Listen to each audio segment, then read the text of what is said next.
केड़ा रिश्ता चाहिए तुसें? जनाब रिश्ता चाहिए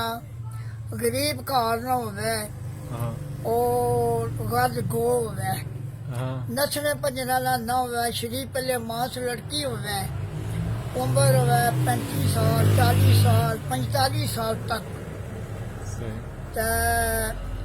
ता जिंदगी इंशाल्लाह ताला जी इंशाल्लाह जाशी करसी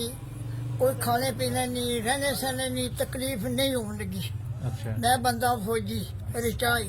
पेंशन मारी है 11,000 अगे बजट च होर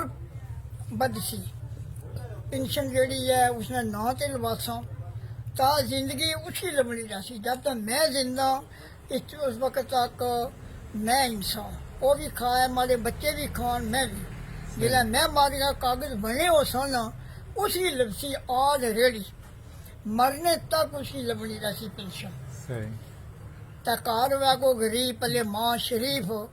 नसने बजनाली न होवे तुसानी उम्र क्या है? मेरी उम्र तकरीबन 50-51 साल है सिर मैं दाढ़ी रखी है ते अस रहे होंगे बर्फानी इलाके च लीपे डॉक्टर साहब ने 56 साल उम्र है तो वो यंग ना ते अज बर्फानी इलाके रहे हैं ते सिर चिट्टा हो गया सही आबादी है लीपा में 8 साल रहा वो जो पानी खुश्क है जब पानी पियो भी खुश्क बर्फानी है ते मैं इतनी उम्र ना नहीं हूँ तो इंशाल्लाह ताला जी जेड़ी आई